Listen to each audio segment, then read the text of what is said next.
ان اللہ وملائکتہ یصلون علی النبی یا ایھا الذین آمنوا صلوا علیہ وسلموا تسلیما۔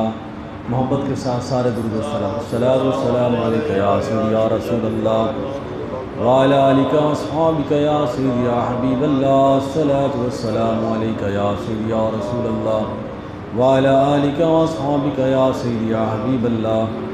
اللہ اکبر لا الہ الا اللہ، اللہ اکبر وللہ الحمد۔ اللہ اکبر لا الہ الا اللہ، اللہ اکبر وللہ الحمد۔ اللہ اکبر لا الہ الا اللہ، اللہ اکبر وللہ الحمد۔ حضرات محترم، برادران اسلام، اللہ تعالیٰ کا لاکھ لاکھ شکر ہے جس کے فضل و کرم سے میں آپ سب عید الاضحیٰ کی اس پرمسرت محفل میں حاضر ہیں۔ اللہ تعالیٰ میری آپ سب کی حاضری قبول فرمائے اور اس دن کی برکتیں اور رحمتیں ہم سب کو عطا فرمائے۔ جیسا کہ آپ جانتے ہیں کہ اللہ تعالیٰ نے ہمیں یہ عظیم دن جسے ہم عید الاضحیٰ کہتے ہیں، بڑی عید کہتے ہیں، بقرہ عید کہتے ہیں، یہ عطا فرمایا ہے، اور اس میں اللہ تعالیٰ نے اپنی خوشی اور مسرت کا اظہار اس طرح فرمایا ہے کہ آج سے کئی صدیاں پہلے حضرت ابراہیم علیہ السلام اور حضرت اسماعیل علیہ السلام انہوں نے ایک عظیم قربانی پیش کی، تو اللہ تعالیٰ اس چیز سے اتنا خوش ہوئے اور حضرت ابراہیم علیہ السلام کو اللہ پاک نے یہ خوشخبری سنائی کہ اے ابراہیم، جو چیز میں نے آپ کو خواب میں دکھائی تھی آپ نے اسے سچ کر دکھایا۔ قد صدقت الرؤیا، آپ نے اس خواب کو میری رضا کے لیے، میری خوشنودی کے لیے، مجھے خوش کرنے کے لیے آپ نے اسے سچ کر دکھایا۔ تو اللہ تعالیٰ نے اس دن کو اتنا عظیم بنا دیا کہ قیامت تک کے لیے اس دن سنت ابراہیمی ادا جو ہے وہ جاری رہے گی، اور لوگ اس عظیم قربانی سے اپنے ایمان کو حلاوت بخشتے رہیں گے۔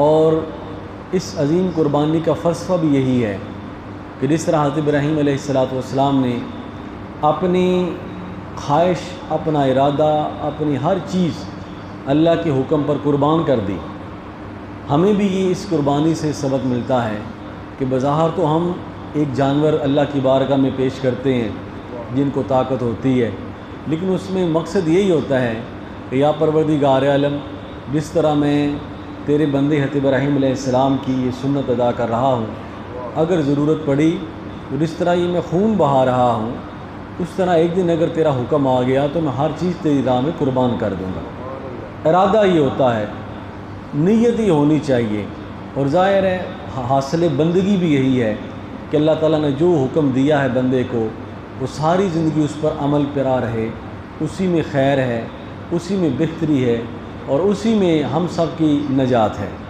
تو آج سے کئی صدیاں پہلے حضرت ابراہیم علیہ السلام نے وہ عظیم قربانی پیش کی۔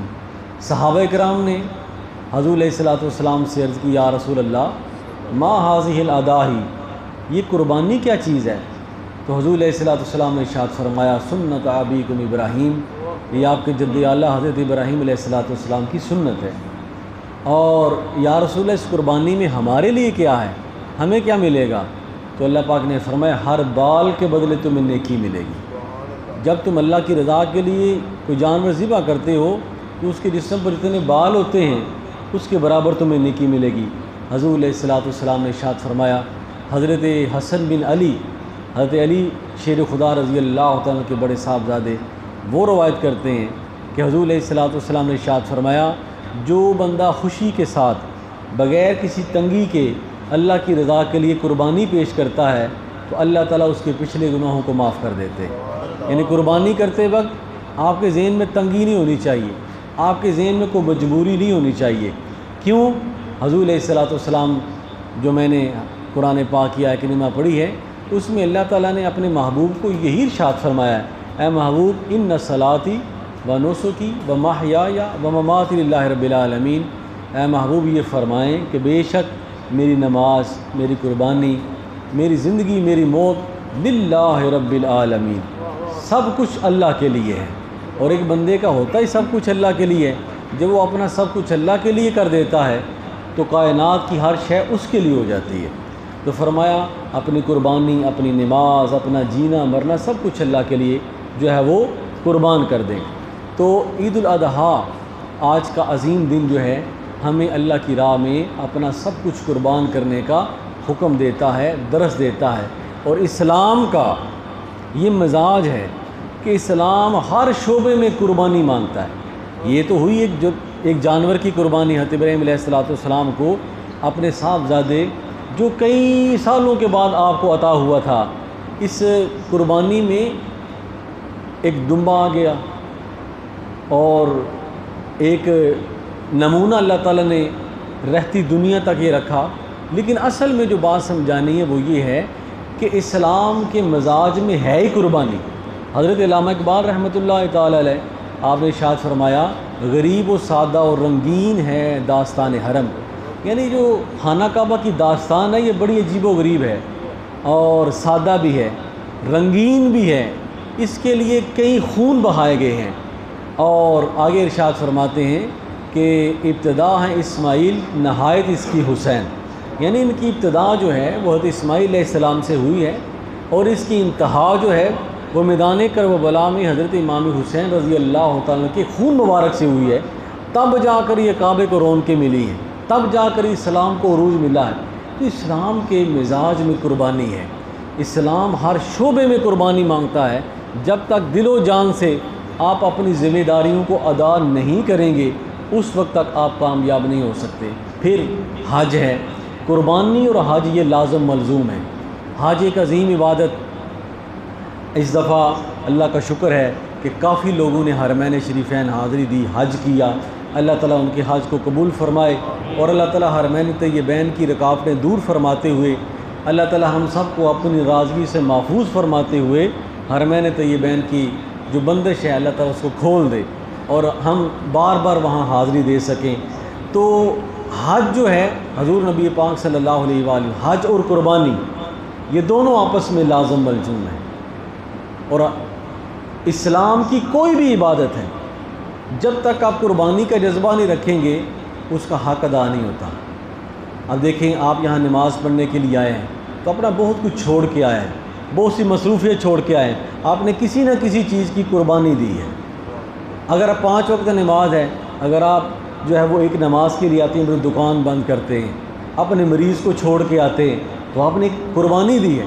اصل میں اللہ تعالیٰ اس جذبے کو دیکھتے ہیں جس جذبے کے تحت آپ اللہ کو یاد کرنے کے لیے آتے ہیں۔ جب وہ جذبہ سچا ہوتا ہے تو اللہ تعالیٰ اس کو قبول فرما لیتے ہیں۔ اس لیے ہم چھوٹا جانور لے لیں، بڑا جانور لے لیں، اللہ پاک فرماتے ہیں لن ینال اللہ لحومها ولا دماؤها ولکن ینالہ التقوی منکم۔ اے لوگوں، نہ مجھے خون پہنچتا ہے نہ مجھے گوشت پہنچتا ہے، میں تو خود مالک ہوں، خالق ہوں، میں پیدا کرنے والا ہوں۔ میں نے جانور تمہارے لیے بنائے ہیں، چوپائے تمہارے لیے بنائے ہیں، تمہیں نے اس کا گوشت کھانا ہے، اس کی کھالیں لینی ہے۔ ہاں، مجھے جو چیز پہنچتی ہے وہ تمہارا تقویٰ پہنچتا ہے، تمہاری خشیت پہنچتی ہے۔ تو یہ حج جو ہے یہ بھی ایک بہت بڑی قربانی ہے، ایک بہت بڑی مشقت ہے۔ حضور نبی پاک صلی اللہ علیہ وآلہ وسلم آپ نے ایک حج فرمایا جسے حجۃ الوداع کے نام سے یاد کرتے ہیں۔ تو آپ نے حج کے موقع پر جو عظیم خطبہ ارشاد فرمایا اس میں بہت سے احکامات، بہت سی باتیں، بہت سی چیزیں آپ نے ارشاد فرمائیں۔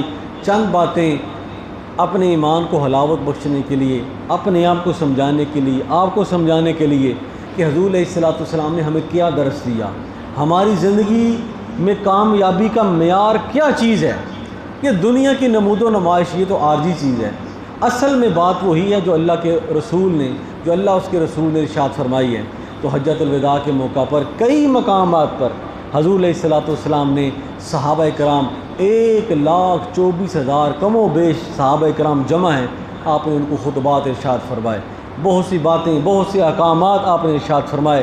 تو اس کے چند اقتباسات میں مختصر سے وقت کے لیے آپ کے سامنے پیش کرتا ہوں۔ اللہ تعالیٰ ہمیں عمل کی توفیق عطا فرمائے۔ جب آپ عرفات کے میدان میں پہنچے، عرفات وہ میدان ہے، وہ اس کو عرفات کہتے ہی اس لیے ہیں کیونکہ یہ 9 ذی الحج ہوتا ہے اور 9 ذی الحج وہ دن ہے جب حضرت ابراہیم علیہ السلام کو جب دوسرا خواب آیا تو آپ کو یقین ہو گیا کہ جو خواب میں مجھے حکم دیا جا رہا ہے واقعتاً میں نے اپنے بیٹے کی قربانی کرنی ہے۔ آپ کو پہچان ہو گئی، آپ کو معرفت ہو گئی۔ تو اس دن کے حوالے سے چونکہ آپ کو پہچان ہو گئی، پہچان کو عربی میں عرفہ کہتے ہیں، پہچان لینا، اس لیے اس حوالے سے اس میدان کو میدان عرفات کہتے ہیں 9 ذی الحج کے دن۔ اور 10 ذی الحج کو آپ نے قربانی پیش کی، اس کو یوم النحر کہتے ہیں۔ تو حضور علیہ السلام عرفات کے میدان میں جمع ہیں، سامنے 1,24,000 صحابہ کرام کا جمع غفیر ہے۔ آپ نے ارشاد فرمایا، لوگوں، سب سے پہلی جو چیز آپ نے ارشاد فرمائی، آپ نے فرمایا لوگوں تمہاری جانیں، تمہارا مال، تمہاری عزت، یہ سارے معزز ہیں، حرمت والے ہیں۔ بلکہ اس سے پہلے جو آپ نے خطبہ ارشاد فرمایا مختصر، آپ نے صحابہ کرام کو جمع فرمایا، سارے صحابہ کرام جمع ہو گئے۔ آپ نے فرمایا میرے صحابہ تمہیں پتہ ہے آج دن کون سا ہے، یہ مہینہ کون سا ہے، یہ کون سا شہر ہے؟ تو صحابہ کرام چپ ہو گئے۔ آپ نے ان نے عرض کی یا رسول اللہ، اللہ بہتر جانتا ہے یا اس کا رسول بہتر جانتا ہے؟ حالانکہ سب کو پتہ تھا کہ مکہ میں کھڑے، سب کو پتہ ہے ذی الحج کا مہینہ ہے، سب کو پتہ ہے 9 ذی الحج ہے۔ تو سب نے کہا اللہ اس کا رسول بہتر جانتے ہیں۔ یہ ادب تھا حضور کے صحابہ کرام کا۔ تو حضور علیہ السلام نے فرمایا کیا تمہیں یہ نہیں پتہ کہ یہ شہر مکہ ہے؟ کیا تمہیں یہ نہیں پتہ کہ آج 9 ذی الحج ہے؟ کیا تمہیں یہ نہیں پتہ یہ حرمت والا مہینہ ذی الحج کا مہینہ ہے؟ تو پھر اس کے بعد آپ نے ارشاد فرمایا، آپ نے فرمایا سنو، تمہاری جان، تمہارا مال، تمہاری عزت ایک دوسرے کے لیے حرمت والے ہیں۔ ایک دوسرے کے مال، ایک دوسرے کی عزت، ایک دوسرے کی حرمت کا خیال رکھنا، سب سے پہلے حضور علیہ السلام نے اخلاقیات کا درس دیا، اور اسلام سب سے پہلے اخلاقیات کا درس دیتا ہے۔ اگر آپ میں اخلاقیات نہیں ہیں تو سمجھے کہ آپ کے پاس جو ہے وہ اسلام کو سمجھنے سمجھانے کی کوئی چیز نہیں ہے۔ آپ نے فرمایا اپنے مال، جان، مال، اولاد، ایک دوسرے کے مال، جان، اولاد کی اس وقت تک حفاظت کرنا یہاں تک کہ تم اپنے رب سے جا ملو، یعنی مرتے دم تک اپنے جو ہے وہ ایک دوسرے کی حرمت کا خیال رکھنا۔ پھر حضور علیہ السلام نے فرمایا ایک دوسرے کی امانت کا خیال رکھنا، اگر تمہارے پاس کسی کی امانت رکھی جائے اس امانت کی حفاظت کرنا، اس میں تم نے دغا نہیں کرنا، یہ زندگی بھی ایک امانت ہے۔ ویسے بھی کوئی بندہ کسی کے پاس کوئی امانت رکھے تو اس کی حفاظت کرے۔ فرمایا تمہارے لیے بہتر یہ ہے کہ مالک کی امانت اس کے پاس اسی طرح پہنچا دو جس طرح اس نے تمہارے حوالے کی ہے۔ پھر حضور علیہ السلام نے فرمایا سود حرام ہے، کسی پر ظلم نہ کرو، کسی کو ظالم کے حوالے نہ کرو۔ پھر حضور علیہ السلام نے جو ایک اور بات ارشاد فرمائی، آپ نے فرمایا لوگوں شیطان اس بات سے مایوس ہو گیا ہے، شیطان اس بات سے مایوس ہو گیا ہے کہ آئندہ کے بعد کوئی مسلمان خدا کے علاوہ کسی اور کی عبادت کرے گا، چاہے گناہ گار سے گناہ گار مسلمان ہے، کتنا بھی خطا کار ہے، جب بھی وہ نماز پڑھے گا تو سجدہ رب کے حضور ہی کرے گا۔ شیطان اس چیز سے مایوس ہو گیا ہے، شرک سے جو ہے مایوس ہو گیا ہے۔ میری امت جو ہے وہ سجدہ کرے گی تو صرف رب کو کرے گی، ہاں وہ چھوٹے چھوٹے گناہ تمہارے دلوں میں ڈالے گا، کبھی تم سے جو ہے وہ سود کے بارے میں، شراب کے بارے میں، بددیانتی کے حوالے سے، بد اخلاقی کے حوالے سے وہ تمہارے اندر وسواس ڈالے گا۔ خبردار اس کے چھوٹے چھوٹے ان حملوں سے اپنے آپ کو محفوظ رکھنا، جو میں نے تمہیں کہا ہے اس پر عمل کرتے رہا۔ پھر حضور نے فرمایا اللہ نے تمہارے لیے 12 مہینے مقرر کیے ہیں، 4 مہینے معزز ہیں، سب سے پہلا رجب ہے، ذی قعد ہے، ذی الحج ہے، محرم ہے، یہ 4 مہینے عزت والے ہیں، معزز ہیں، ان میں تم نے جنگ نہیں کرنی، جب تک دشمن تم پر حملہ نہ کر دے تم نے کسی سے جنگ نہیں کرنی۔ پھر حضور علیہ السلام نے ایک اور بات ارشاد فرمائی، آپ نے فرمایا ہمیشہ اللہ تعالیٰ سے ڈرتے رہو۔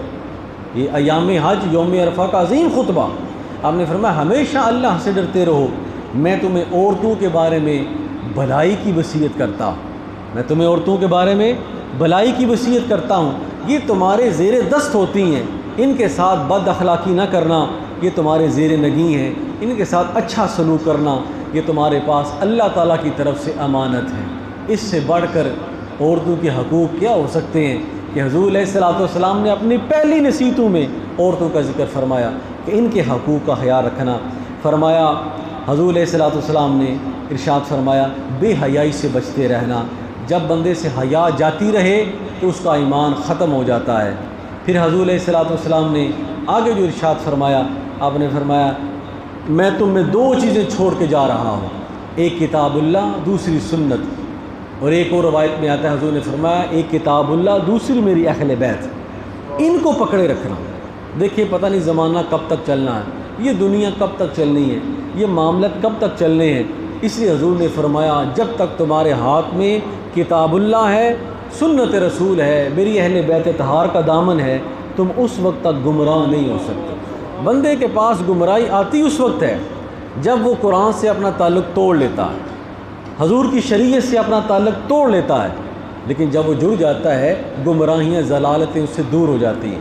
تو فرمایا ان کو پکڑے رکھنا، ان کے ساتھ چمٹے رکھنا، تمہیں کبھی بھی جو ہے وہ گمراہی کا سامنا نہیں کرنا پڑے گا۔ پھر حضور علیہ الصلوۃ والسلام نے ارشاد فرمایا مسلمان مسلمان کا بھائی ہے، ایک دوسرے کے حقوق کا خیال رکھنا۔